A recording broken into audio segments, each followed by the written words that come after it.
Olá, pessoal. Demorei, né, gente? Demorei para aparecer.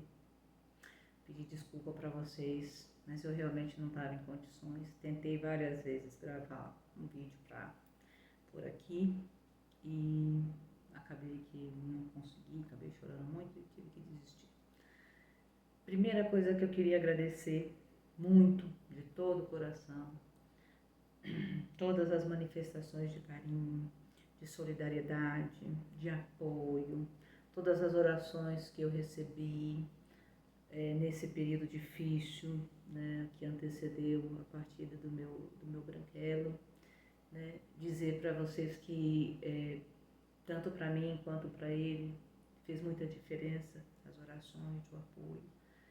Eu falava sempre para ele tudo, né? Então, de todo o coração, muito obrigada. Minha mais pura gratidão a vocês por tudo. E eu tenho que falar disso, naturalmente, né? Não é fácil, mas vou tentar. Eu sei que as pessoas que acompanhavam aí sabem que seu Zé estava com câncer, né? Que estava fazendo tratamento de câncer. O câncer começou na bexiga, né? E ele fez a primeira etapa do tratamento, foi bem, e de repente no começo do ano ele apresentou uma complicação muito severa, de muita dor, assim, desesperado, de dor na perna. Eu já pensei no câncer, evidentemente, né? E aí volta e vai para pronto-socorro, e tem confusão, e tem médico que não se interessa, aquela tristeza, né? Aí acabou que um domingo eu levei ele meio na marra, né? Não, ele não queria ir de jeito nenhum, mas eu dei almoço para ele e falei, não, você tem que ir, não tem condição de ficar tremendo de dor, né? Aí levei, o médico foi muito atencioso, um senhor chinês já bem com idade avançada, foi bem atencioso, pediu uma ressonância. Na ressonância ele achou que ele estava com tumor na coluna, né, na região lombar, e estava pressionando a medula, estava comprimindo a medula, né, e isso gerou essa dor, foi preciso ser internado, fazer transferência muito rápido. Nós saímos daqui no domingo mesmo, fomos para Franco da Rocha, ele foi operado lá pelo neurocirurgião, com a cirurgia grande, o médico tirou tudo que pôde, e lá mesmo antes de fazer a biópsia, eu perguntei para o médico se tinha possibilidade de ser metástase, e ele falou para mim 99%. Né? Já, cirurgião especializado, já conhece, né? Não veio o resultado da biópsia, não veio diferente, foi exatamente aquilo mesmo, né? Então, aí o médico mudou o sistema de tratamento, o oncologista, né? Mudou o sistema de tratamento dele. Até então ele vinha fazendo quimioterapia só na bexiga, diretamente na bexiga.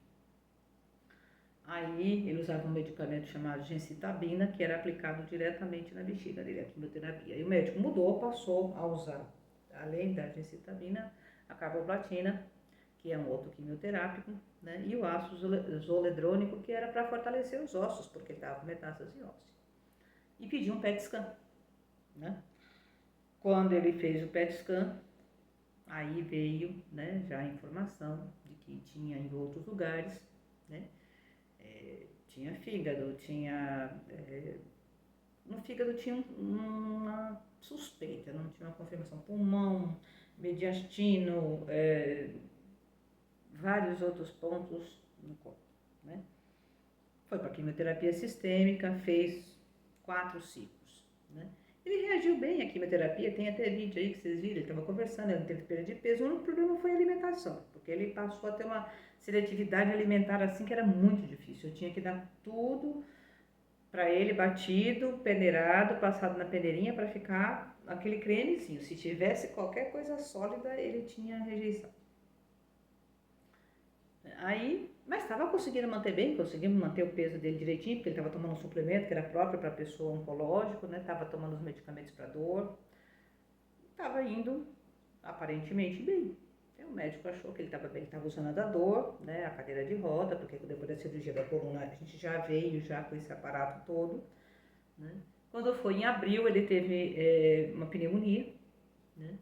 Aí nós ficamos no hospital 22 dias, né? Lá em Franco da Rocha nós ficamos 12, aqui 10 dias, aqui em abril 22 dias, e saímos de lá ele já com o uso do oxigênio, né? Aí veio, inclusive, está aqui em casa ainda os equipamentos que a empresa não veio buscar de oxigênio dele, ainda está aqui ainda, né?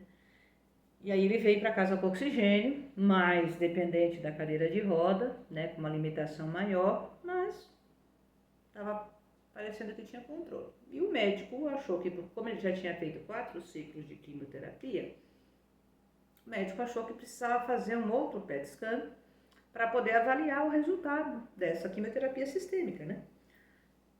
E nós fomos, levei ele para a capital, fez o exame, né?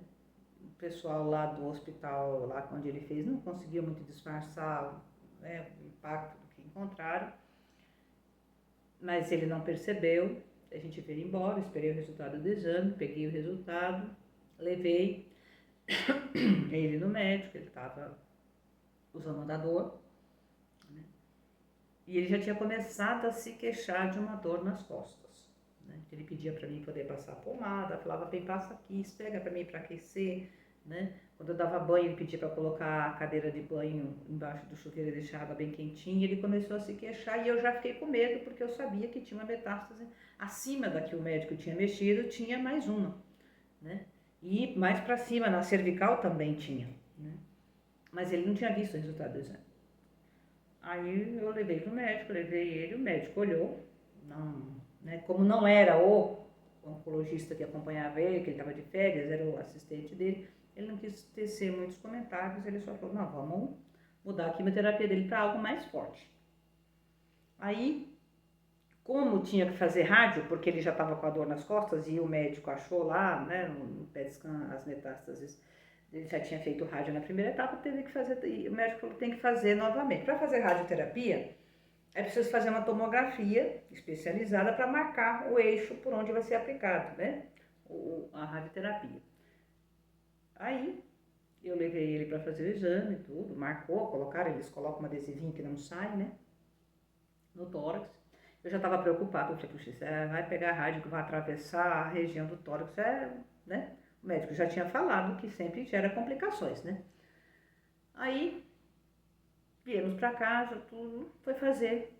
Eu fui conversar, enquanto ele estava fazendo o exame, eu fui conversar com o médico dele, com o oncologista dele que já tinha voltado, eu levei o exame, ele viu, quando ele viu, ele falou, a situação dele é bastante grave, você sabe disso, né? Ele não vai até o final do ano.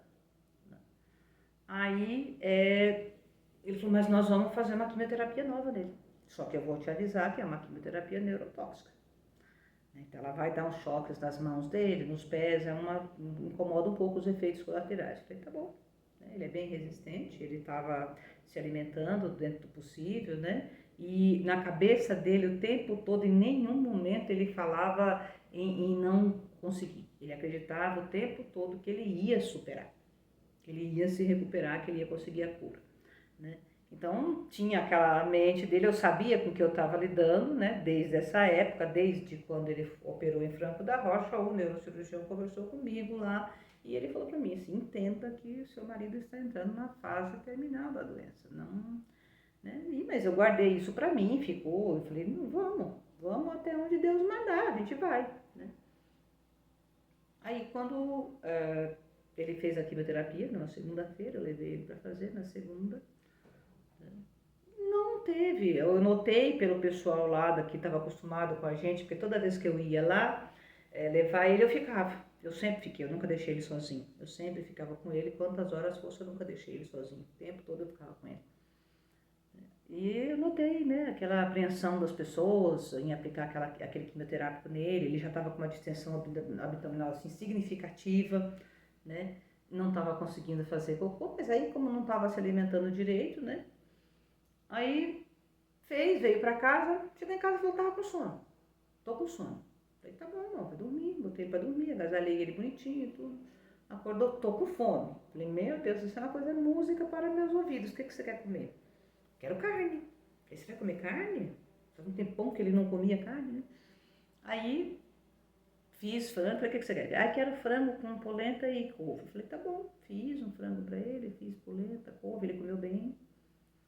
Aí quando foi à noite, a hora que eu fui dar banho nele, eu já senti que ele tava com bastante fraqueza nas pernas, né? Que ele sempre me ajudou. Ele era grandão, né? E eu pequenininha, mas eu conseguia me virar com ele muito bem, botar ele na cadeira de banho, pôr ele na cama, tirar ele da cama e colocar ele no carro quando precisava. Ele tinha condições de dar alguma ajuda, então eu me virava muito bem com ele, né? Mas eu notei que teve um pouco de dificuldade.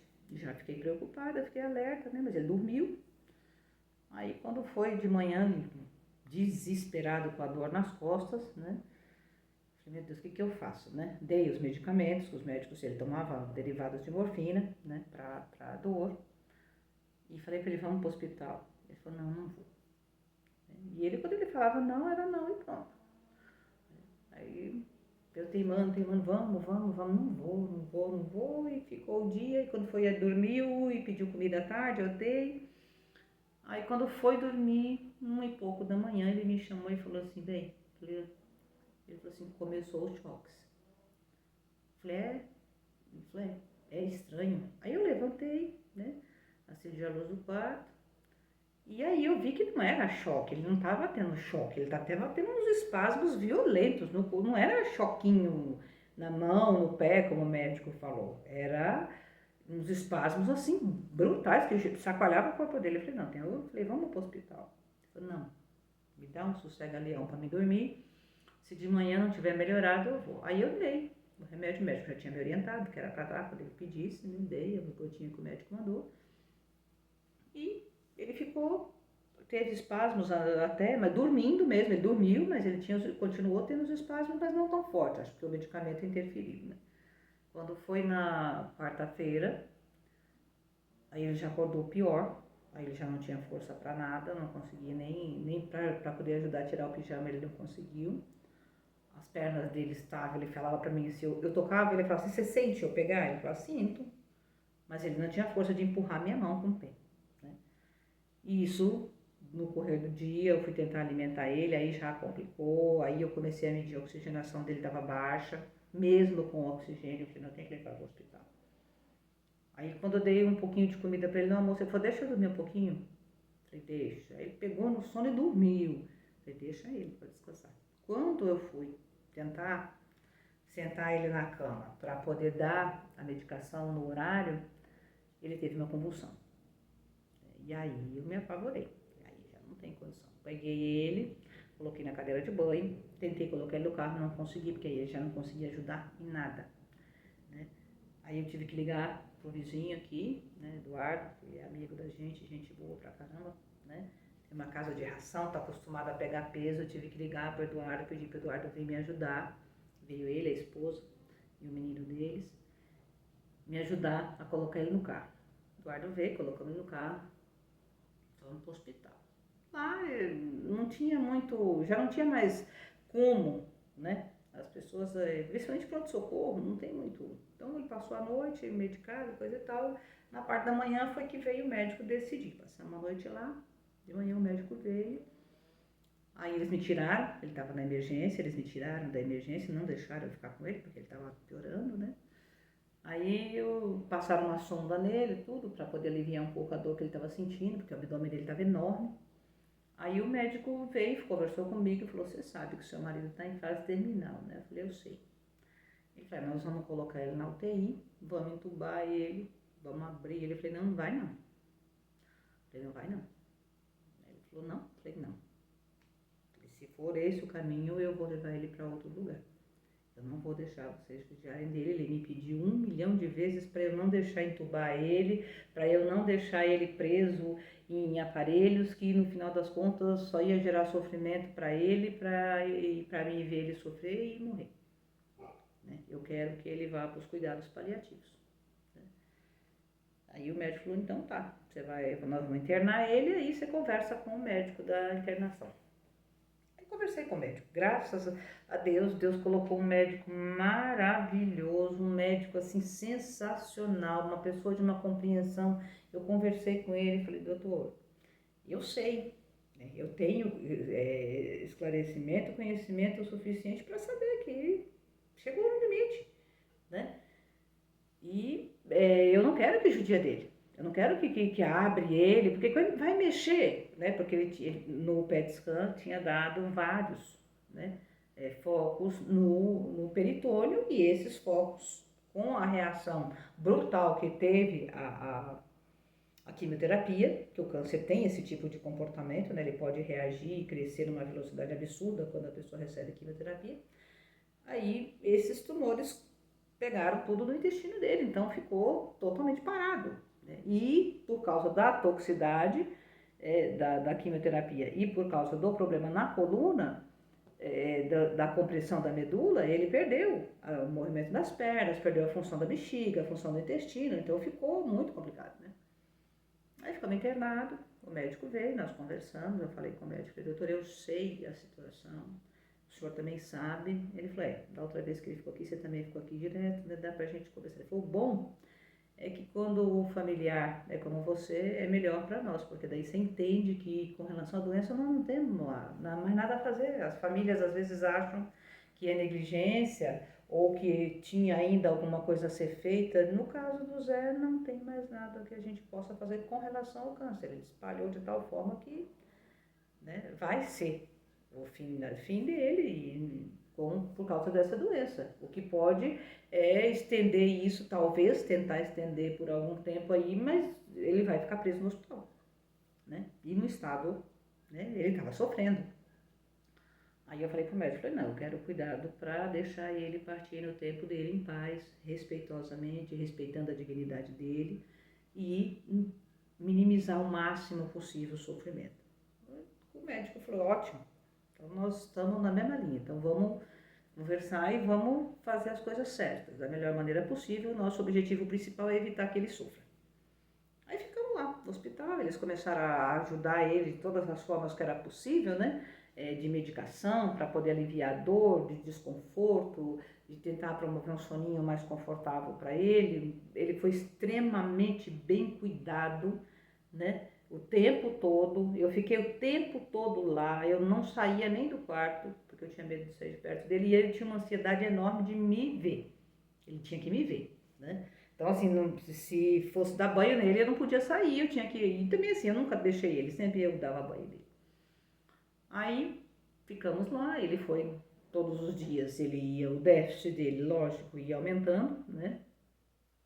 Mas tinha o cuidado com a oxigenação dele, tinha o cuidado com alimento, né? Tinha o cuidado com não estar assim, frio, tudo, né? Hidratação, tudo direitinho. Tava tudo perfeito, tudo feito da forma correta, muito respeitosa. Ele não tinha noção ainda que ali era o fim já, né? Aí nós já estávamos lá 6 dias, né? Mais 8 dias. Uns 7, 8 dias. Ele falou pra mim assim, bem, eu falei, o que foi? Ele falou assim, meu tempo aqui já deu, né? Essa vida. Eu falei, você acha? Você sente isso? Ele falou, e você vai ficar bem. Deus falou pra mim que você vai ficar bem. Né? Nós fazíamos orações, eu fazia oração para ele todos os dias, várias vezes por dia. Ele pedia para mim poder cantar hinos para ele, eu cantava, então eu colocava no celular para ele ouvir. Né? Então a gente manteve ali a fé. Né? Que sempre foi uma característica minha e dele. Né? E meu marido é aquela pessoa linda, maravilhosa, que ele sempre foi, né? Numa educação, numa gentileza absurda, que encantou todo mundo no hospital, porque naquele sofrimento todo, todas as pessoas que entravam no quarto, fosse enfermeiro, médico, pessoal da limpeza, pessoal da cozinha, muito obrigado, Deus te abençoe. Para todo mundo ele agradecia, não tratava mal ninguém. Às vezes os enfermeiros tinham que furar ele inúmeras vezes e ele não brigava com ninguém, não discutia. Comigo o tempo todo ele ficava, você é minha joia preciosa, você é meu tesouro, você é uma esposa maravilhosa. Eu agradeço a Deus todos os dias porque Ele colocou você no meu caminho, porque se não fosse você eu nem estaria mais aqui. Ele falava isso constantemente, né? E o tempo todo ele falando de amor, ele falando de gratidão pela vida, pelo sucesso profissional, né? Mas o déficit físico estava aumentando, né? Aí quando deu, faltavam 4 dias para ele falecer, aí eu comecei a ficar ruim, né? Porque daí eu comecei a sentir o desligamento dele, né? Da gente se desligar. E aqui eu quero fazer um parênteses, gente, que eu não estou fazendo doutrinação para ninguém, tá? Vocês não reparam minha mão amarela, não, que é açafrão, tá? Não estou fazendo doutrinação para ninguém. Eu respeito a crença dos outros e, por favor, peço que respeite a minha, a dele, né? Seu Zé sempre falava, sempre, sempre, sempre. Isso lá no hospital ele falava para todo mundo, né? E isso comovia as pessoas. A gente tinha enfermeiro que chorava de tanto que ele falava do amor dele por mim, do meu amor por ele. Acabava que as pessoas choravam e as pessoas se comoviam muito com o fato de eu ficar o tempo todo com ele, né? Ele sempre falava para mim assim e falava para as outras pessoas: nós somos almas gêmeas. Eu e você somos um, né? E eu percebi isso, eu tive a certeza absoluta disso no momento em que se aproximou, na hora que ele entrou no túnel ali, que ele reconheceu que o tempo dele tinha se esgotado, e eu falei para ele, falei, se você acha que deu o seu tempo, vamos orar, vamos conversar com Deus, e você diga para Deus, estou pronto, Senhor. Porque Deus não violenta a gente. Quando você disser para Deus que você está pronto, Ele vai abrir a porta para você, né? Ele falou assim, eu tô pronto, você tá pronta? Eu falei, tô. Por quê? Isso é uma coisa muito importante, que eu acho que aqui eu tô falando para vocês assim, de um exemplo de uma situação vivida, que eu acho que é muito importante as pessoas entenderem. Durante todo o processo do seu José, foi 1 ano e 7 meses. Quando as pessoas me perguntavam como eu estava, eu sempre dizia assim, estou em stand-by, né? Porque ali eu estava lidando com uma situação em que eu não era importante, eu não tinha, ali importante era a minha ação, o meu cuidado, eu passei a viver para ele o tempo todo, nesse 1 ano e 7 meses eu vivi para o meu marido, para poder atender as necessidades dele, para ele se sentir amado, para ele se sentir acolhido, para ele se sentir respeitado. Eu tive brigas terríveis em serviços de saúde, porque eu jamais aceitei que alguém desrespeitasse ele ou houvesse a menor possibilidade da dignidade dele ser ferida, de forma alguma, eu nunca aceitei, né? Então foi um período muito estressante para mim, mas eu me coloquei em stand-by. E eu sempre falava para os meus familiares e tudo, eu vou cair, mas eu vou cair depois. Eu não caio 5 segundos antes, eu só caio quando eu terminar, porque Deus há de me sustentar para eu poder entregar ele para Deus com a dignidade dele preservada. E foi isso que aconteceu. Eu lutei, só que quando chegou nesses 4, né, e Deus me manteve bem, durante todo esse processo eu não tive nenhum problema de saúde grave, e eu de vez em quando aparecem umas pedras no rim, que é terrível, né? Mas eu não tive nenhum problema de saúde grave, não aconteceu nenhum acidente, eu consegui cuidar dele, só eu, direitinho, fiz tudo certo, graças a Deus. Mas, né, quando chegamos nesses 4 dias, aí eu comecei a sentir. E, gente, eu vou falar uma coisa para vocês aqui. Quem não acredita, tudo bem, mas quem sabe como é que é essas relações de simbiose, de amores mais... É terrível. Eu senti tanta dor, mas tanta... Era uma dor que eu sentia assim, como se algo no meu peito estivesse girando num sentido contrário ao do relógio, anti-horário, e como se tivesse, eu percebia aquilo, uns fiozinhos, como se fossem fiozinhos de cobre, de uma energia que iam se rompendo, à medida que, e aquilo doía, mas doía, assim que respirar era terrível. Mas eu falei, não, eu vou ficar em silêncio, eu não vou falar nada com ninguém, porque eu não quero que ninguém me tire de perto dele, e eu vou suportar. Nem que eu morra junto com ele, mas eu vou suportar. Aí fiquei. Quando foi, meu sobrinho viu que eu não estava bem, e ele muito agitado, né?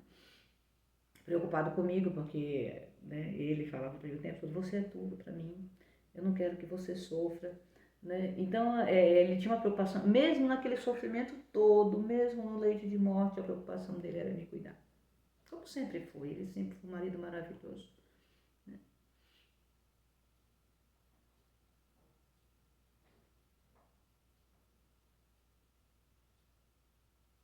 Esse é o problema, né? Chega uma hora que trava. E meu sobrinho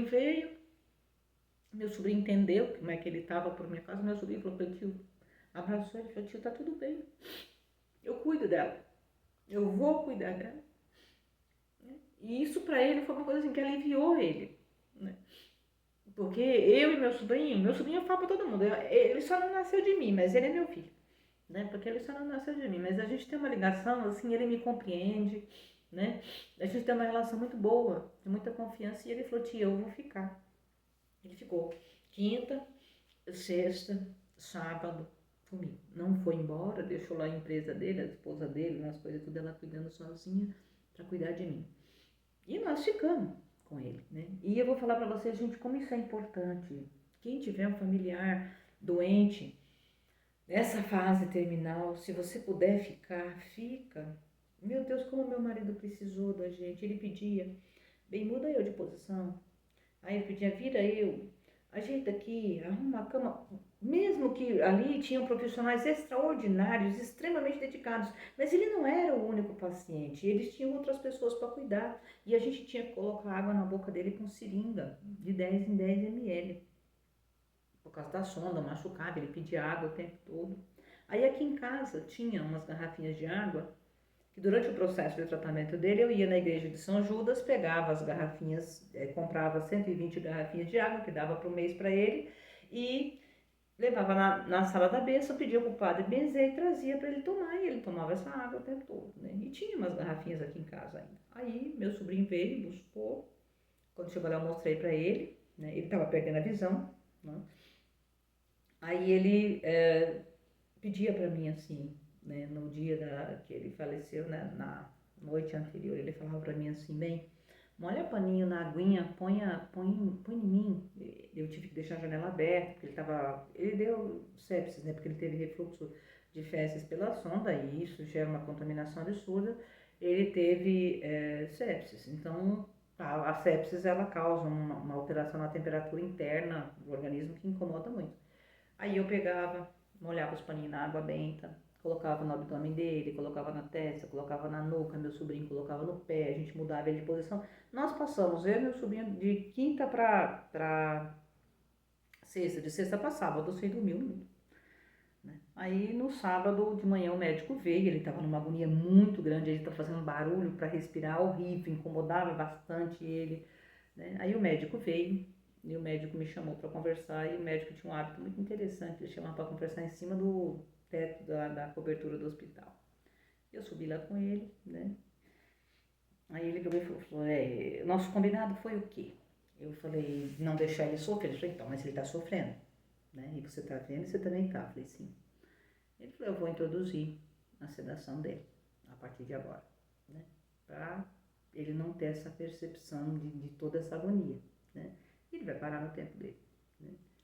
É uma questão de tempo, não sou eu que determino, não é você, isso é com ele e Deus, né? Aí eu voltei, ele falou pra mim assim, pega o celular, grava o negócio que eu vou falar pra você, porque eu vou parar de falar.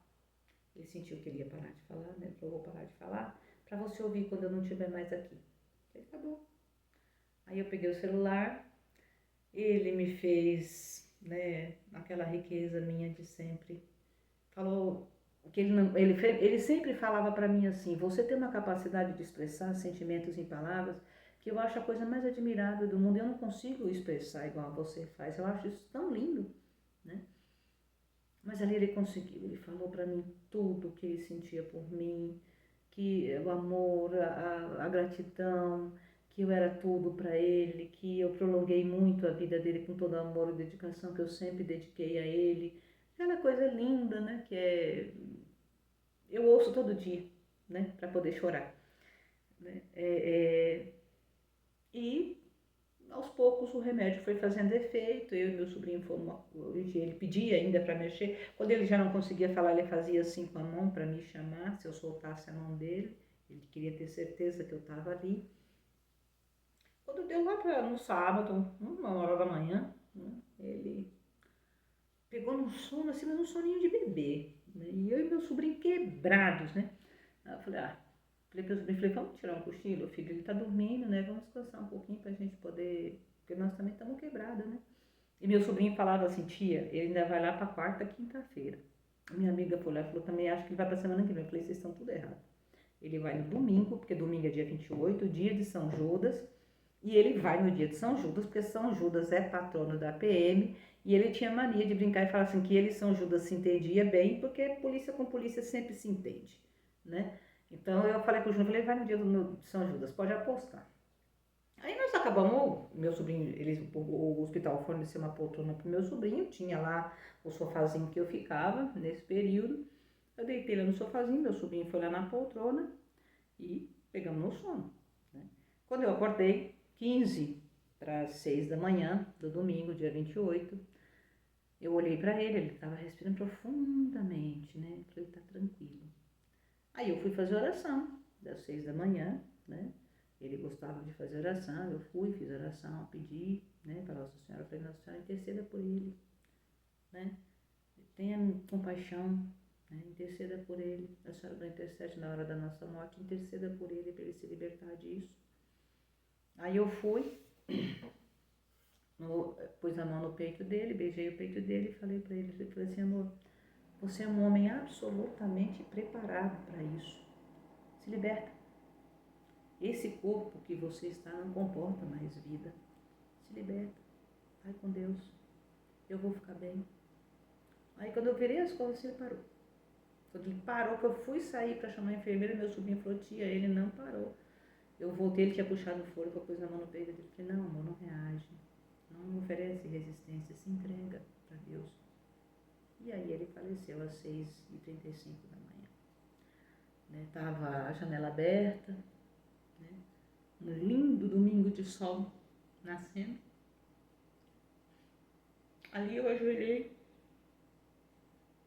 Meu sobrinho quis chorar, eu falei, não chora não, meu filho. Eu ajoelhei, orei, falei para Deus, eu entrego o Senhor. Eu entrego ele para o Senhor com a certeza da missão cumprida. Eu só preciso que o Senhor me mantenha de pé para eu terminar.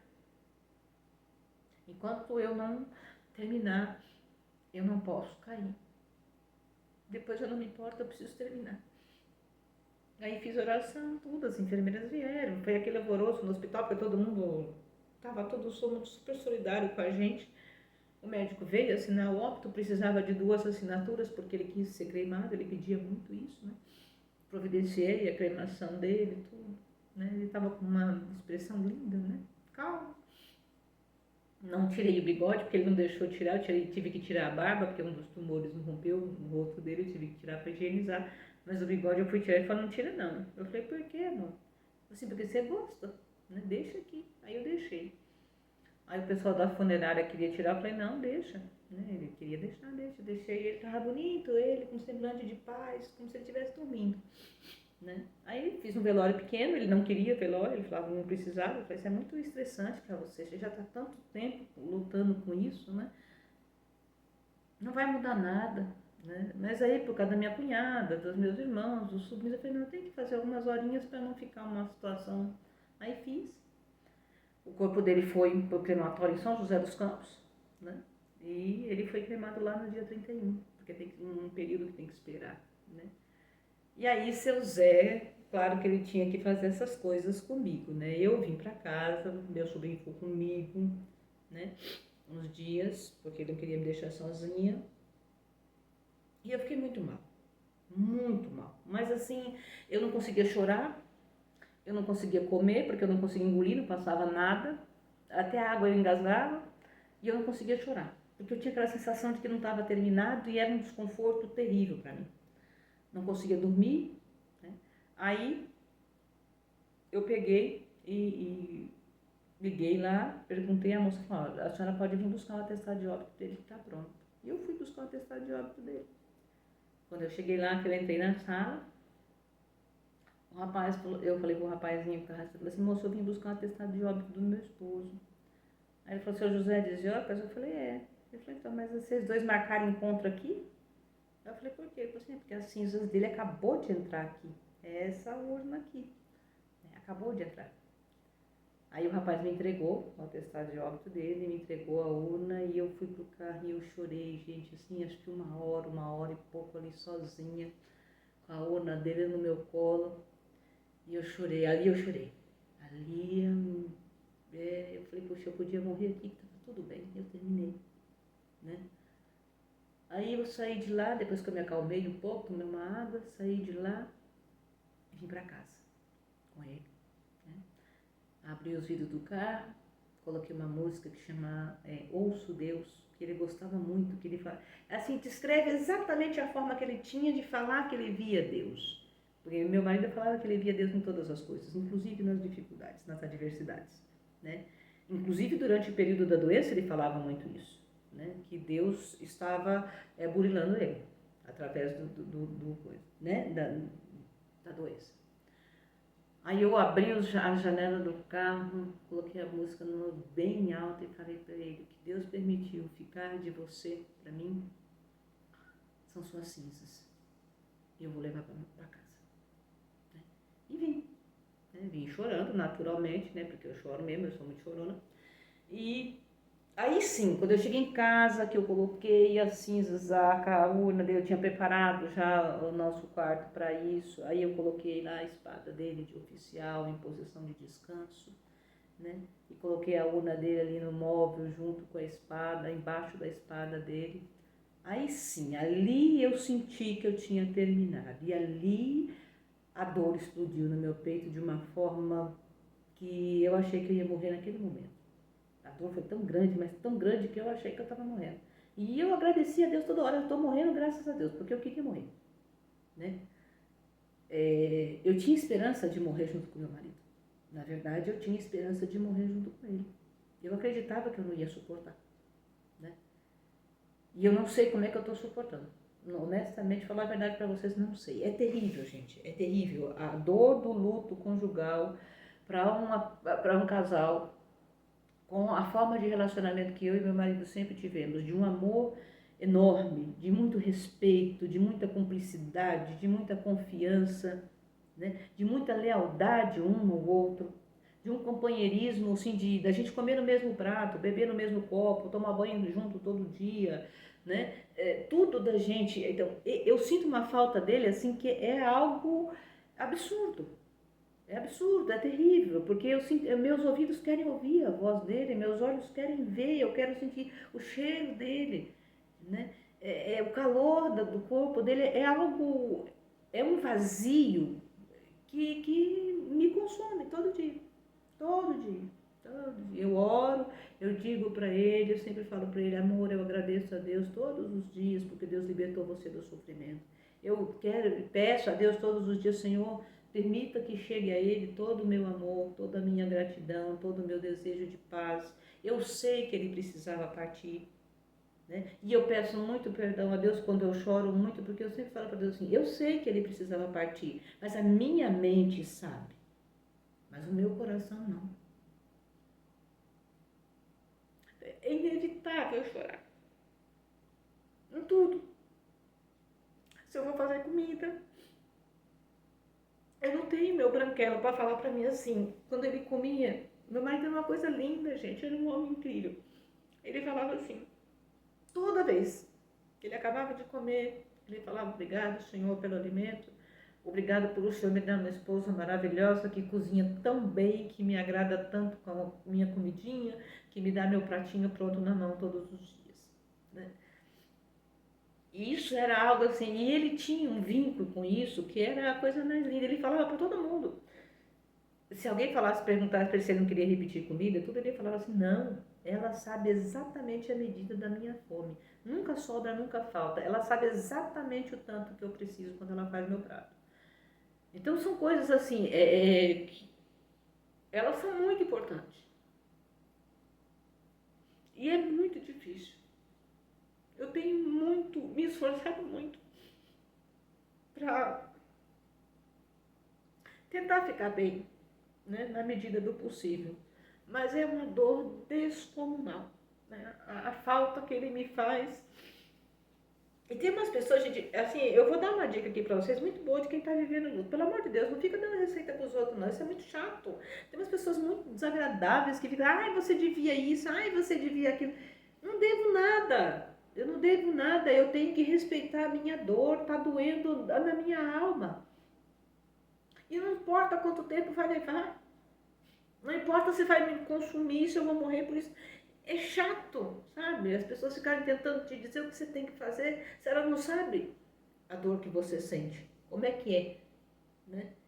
Se meu marido fosse um homem qualquer, se a gente tivesse um casamento empurrado com a barriga e tudo, talvez não tivesse doendo tanto, mas eu tive um casamento feliz. Muito feliz, muito feliz, muito, de muito amor. Eu sei o que é ser amada, eu sei o que é ser valorizada, eu sei o que é ser respeitada por um homem, não por um macho, por um homem de verdade. Então, a minha dor é uma dor que ela se justifica de A a Z, por todos os anos de boa convivência e felicidade que a gente teve, né? E isso é assim que eu tô, tá? Vocês desculpa o tamanho do vídeo, mas, né, é um relato pincelado. Né? É assim que eu tô, gente. Um dia, tô entre altos e baixos e creio eu que não vai ser muito diferente ao longo do que eu tiver que ficar aqui ainda, né? Porque eu não consigo aceitar como muitas pessoas aceitam, morreu, acabou. Para mim nunca foi assim, né? E com relação a ele, menos ainda. Eu não tenho o corpo físico do meu marido, eu não tenho a parte material dele, mas não era só o corpo do meu marido que eu amava, que eu amo, né? Então isso para mim vai continuar, né? Ele continua existindo, né? Num plano diferente. Eu estou no plano material, ele no plano espiritual, né? Mas eu não acredito que as pessoas acabam porque faleceram. O corpo falece, né? O corpo chega uma hora que ele não comporta mais a vida e Deus, né, Pai de misericórdia e generosidade plena, nos concedeu a graça da morte para nos libertar de um corpo, porque o corpo do meu marido e de qualquer pessoa que esteja enfermo na condição em que ele estava se torna uma prisão terrível e torturante. Então a morte ela é uma libertação, sim, ela é a bênção maravilhosa de Deus, talvez até mais do que a própria bênção do dom da vida, do nascimento, né? Quem assiste, como eu assisti, toda a agonia de morte do meu marido ali do lado do seu leito de morte, sabe que a morte é uma libertação maravilhosa, que é bênção maravilhosa de Deus, que não tem como não doer, mas que também não tem como a gente não agradecer a Deus por isso. Todos os dias, quando eu acordo, seja no meio da madrugada, eu tenho tido muito problema de sono, né? Eu oro, eu agradeço a Deus, porque meu marido não está mais naquela prisão que se tornou o corpo dele, que judiava tanto dele. E eu queria deixar isso para vocês, não no sentido de doutrinação, né? Mas no sentido de pensar a vida, né? Cuida das pessoas que vocês amam, né? Porque é muito importante isso. Meu marido partiu sabendo que quem mais amava ele estava ali, o tempo todo, do lado dele, o tempo todo, né? E Deus me sustentou em tudo isso, né? Esses altos e baixos que eu tenho agora, eles fazem parte do processo e eu agradeço a Deus por eles. Eu acho que a dor do luto, principalmente quando é a dor se você sentir dor por alguém, como é o caso do meu marido, que era alguém que merece todo o amor do mundo, ela é a única dor justa que existe. A dor do luto, ela é uma dor justa porque a gente só sente ela por alguém que tem valor para nós, né? E ele sempre dizia para mim assim: você é tudo para mim, né? Você é a minha joia preciosa. Aí agora eu falo para ele, quando eu faço oração para ele, eu olho para a caixinha que está acesa dele e falo para ele assim: agora você é meu tesouro, né? É o que eu tenho de você, é meu tesouro, mas é um tesouro infinito. Eu agradeço muito, tá, gente? Eu não vou falar para vocês como é que vai, se eu vou retomar isso aqui, como é que vai ser, porque eu não estou em condições de tomar decisões ainda.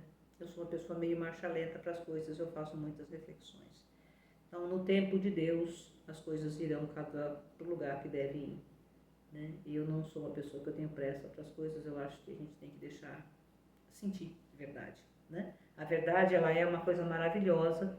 Quando a gente sente ela, ela gera em nós convicção. Então, até que eu sinta a convicção daquilo que eu devo fazer, eu vou mantendo as coisas assim, tá bom? Fraterno abraço para todos vocês. Muito obrigado por tudo, tudo, tudo mesmo, de todo o coração. Deus abençoe cada um de vocês, a família de vocês. Saúde e paz para todos.